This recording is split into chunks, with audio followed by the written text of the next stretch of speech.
y'all, this is Jazzy Unique from Uniquely Chosen, and I am back with another video. Today is going to be a video which is going to spark more of an emotional side for me. I'm not necessarily ready, but I'm definitely ready to share my experience, share my emotions, and just be vulnerable and transparent with you guys. And I might cry. I just might cry today because it's such an emotional topic for me, and I'm going to open my heart a little bit more to you guys today. So we're going to talk about forgiveness, okay? And how we need to be forgiving people who hurt us, okay?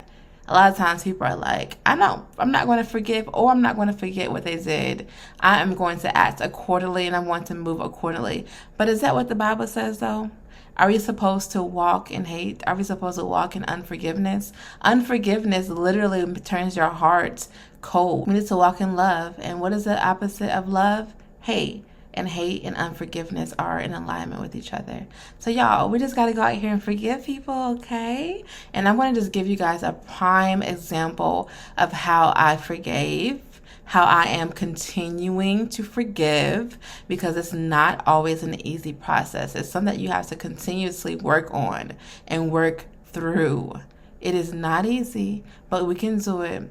So y'all, let me just start by saying that I want to be talking about my father today. Like, yes, it's deep and personal. Someone who is very, very obviously close to me. Someone who done gave me his sperm for me to be here on this world. Like, my blood. I'm talking about my dad. I had to learn to forgive him. And I'm just going to go ahead and just go into what I'm talking about. So last year during quarantine, in November, on my sister, I think it was like the day before my sister's birthday, near Thanksgiving, my grandma and I were on the way back from dropping my sister off. And, you know, I was in the front seat. I was driving back home. My grandmother was in the passenger seat, and my dad was in the back seat. Now, granted, he had a couple of beers, you know what I'm saying? He had a couple of beers at this point, so he wasn't in his right mind, per se. Fast forward, I'm in the car with my grandmother, my dad, and we're having a conversation. I'm like, you know, you need to start seeing my sister more, which is his child as well. I'm like, you need to see her more. She's young, you know what I mean? You don't want the same relationship with her as you do with me. Like, you know, I want you to have a relationship with her. I want you to be able to build something with her while she's so young. Like, don't jeopardize that now by not visiting her as much, you know what I mean? So he got super offensive, and he was like, you know, I don't care if you're in my life. Well, he didn't scream it. I'm kind of being dramatic, but he was like, I don't care if you are in my life or not. It's not going to make me no difference. And I was just like, ugh. Like, it just felt like a freaking knife stabbed me in my heart. And I was just like, wow. Like, did this nigga just say that? Like, did my father just say it doesn't matter if I'm in his life or not? It's not going to make him no difference. He's not going to care. And I just got extremely quiet. Like, I had no words to say. I think I even may have, my eyes started watering up, but I was driving. I didn't want to, I didn't want to cry in front of nobody. My grandma was right there. She didn't say anything. She was super quiet. I later found out that she didn't hear what he said. I guess she tunes him out, so she didn't hear what he said, but he definitely said that.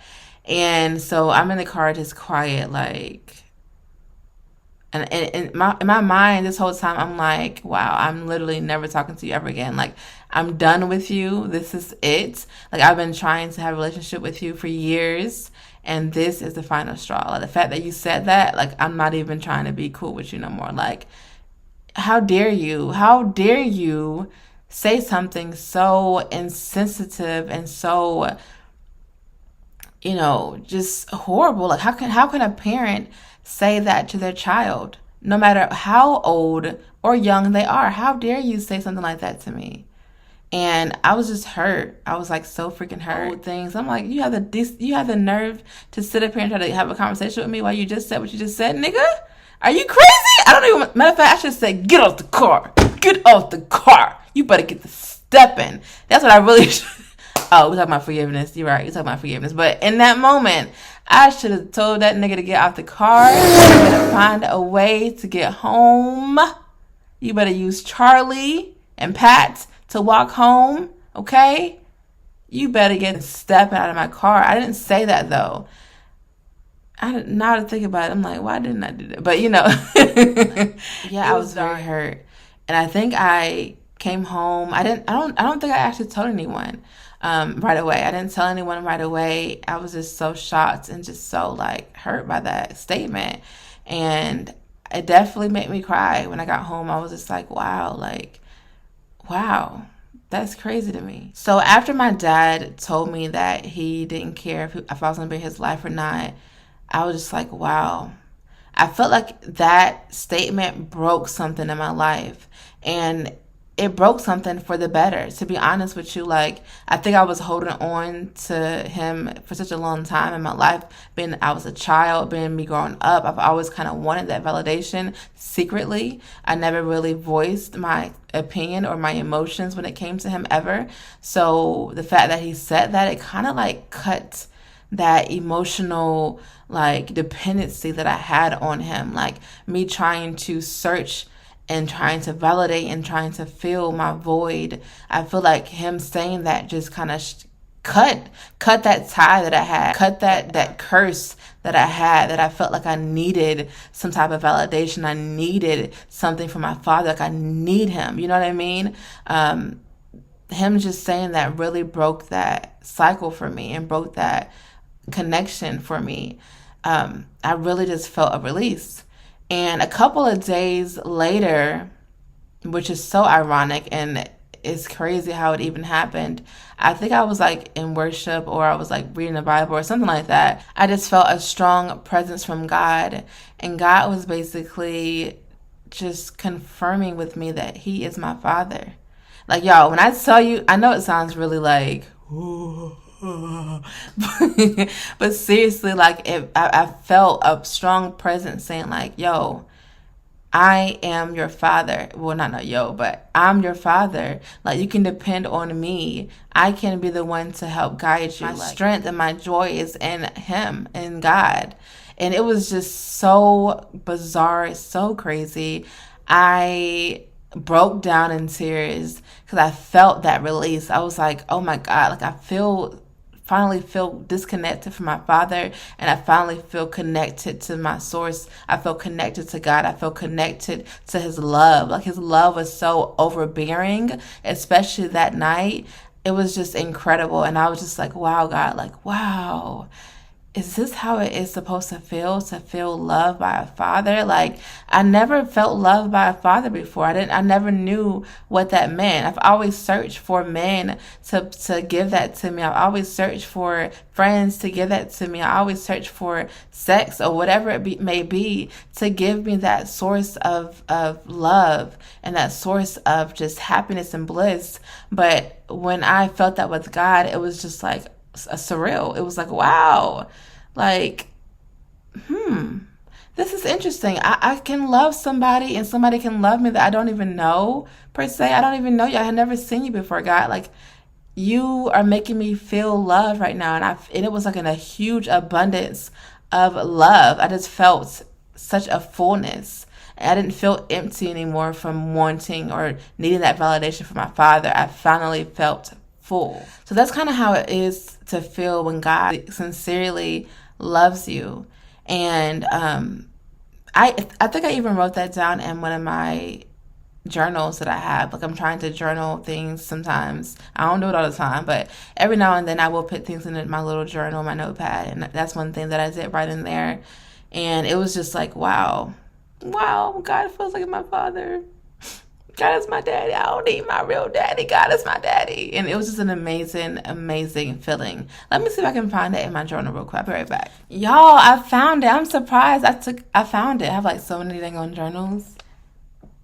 December 3rd, 2020, 2:22 a.m. Wow. I'm going to like quickly try to read a little bit of this, not everything. But I was like, God is my father. I'm no longer an orphan. God is mine. I am his. I belong to someone. He is in me and I'm also in him. Well, my father told me on November 21st, 2020, that me being in his life wouldn't hurt him no way or another. That's actually what he said then. Yeah, me being in his life wouldn't hurt him no way or another. I had mixed thoughts. I felt sad, hurt, compassion, empathy, a mix of emotions. I felt sad because I obviously never wanted to hear my real father say such a thing. Who would say something like this to their daughter? Still, I extended my love to him while trying to wrap my head around what he just said. And I was like, should I feel compassion towards him because I know that he doesn't know love? Like, that was what I was thinking on the way home. I was just like, okay, like, do I need to, like, cut him off, or should I feel compassion? Like, I know he doesn't know what love is. I know that his father didn't show him love, and his father's father didn't show his father love. You know what I mean? So it's like, being that I know the cycle and how dangerous it is and how he did not receive what he needed to receive to be able to give me. Like, how can he give me something that he didn't receive himself? That was kind of what I was thinking in my head throughout the car ride home. I was like, you know, he doesn't know any of this. He doesn't know what it is to be able to love. Oh, I sat in the car. I told him, I was like, I love you. And he was like, he did not answer me back. I was like, I love you. And he was like, I love me too. And I'm like, like, y'all, it took everything in me for me to not reach behind me and smack him. But I was like, you know what, God, I'm not even, you know, I just really had no words. And I was just like, I've always been a person who can kind of see, what's the word? I've always been a person who can kind of see things in all angles. Ever since I was a child, I was that person who would be like, if people come to me, they would ask me for advice, I can see things in different angles. So I'm not going to just give you advice based on my opinion. I'm going to give you advice by looking at the whole entire spectrum. And that's kind of one thing that I did when it came to my father. Like, even though he said what he said, I still was okay. Let me look at this from a different angle. Let me see it from over here and from over here, and then I can come with a conclusion on how I should handle the situation. So yeah, I was definitely feeling like, should I use this against him, or should I be okay and feel compassion because he never felt love? And then I was like, should I hate him and never talk to him again? This is literally a question in here, like, should I hate him and never talk to him again? I was like, my goodness, I'm so grateful for my apostle. Like, my apostle is somebody who has taught me so much ever since I was a child, growing up, learning her teachings, learning her sermons, and just learning wisdom and knowledge. I've learned so much from her, to where, you know, I feel like she taught about unforgiveness. She taught about how that will affect your heart and how that will impact your heart, and how it can just cause havoc in your life.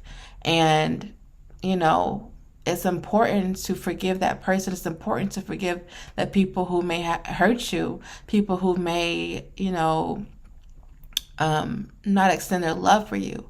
It's important to extend your love for them. And I don't know why I'm crying. I always cry when I talk about her. And, you know, it's just important to not hold a grudge. And I think I'm crying because I'm so appreciative that I was able to learn these teachings and able to learn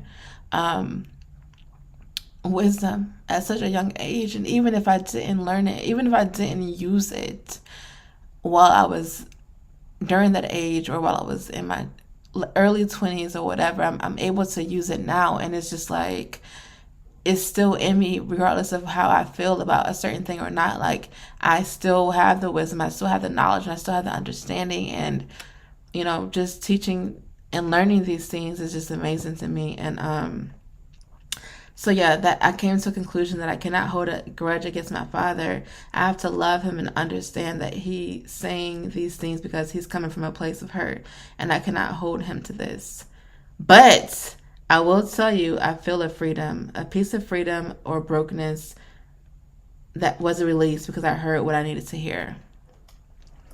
I said it hurt. The more I thought about it, I felt helpless and sad for about a week. So I guess I felt sad for about a week. And I don't really remember the intimate details. I guess this is definitely helpful because I didn't remember all of that. Today I feel free. God allowed that to happen. At 28 years old, He allowed it to happen because now God has taken place as my Father. Those words from, I put His real name, allowed me to let go of the abandonment I've always subconsciously felt. And I say I felt abandonment from my father, but I've never vocalized it. Like, I never vocalized it to really anyone. Maybe a boyfriend or something like that, but I never said, like, my father, him not being in my life, it hurt me. And, I just always felt like, okay, I have my mother here, I have my sister here, I have my grandmother here, whatever. And I'm going to love them and they're going to love me, and I receive the love that I need from them. But I didn't know until I was older, and that I need, when I started to do certain things or be around certain people, that I was looking for love in literally all the wrong places. And I was just searching and validating for someone to give me my worth, someone to show me who I was. And how can someone that doesn't even have how can someone who don't even have love or don't even have worth even give me that, whether it's a boy or my father? Like, he wouldn't be able to give me that because he didn't have it. So, it's not a fun thing to deal with hurt from your father. It's not fun to deal with abandonment, but it's life. And unfortunately, some things like that do happen, and we have to learn to forgive and continue to move on with our lives and continue to receive the love that God has to offer. And that love is way more incredible, way more strong than my father's brokenness. Like, I wish we can continue to have a relationship. I hope that it will grow strong one day.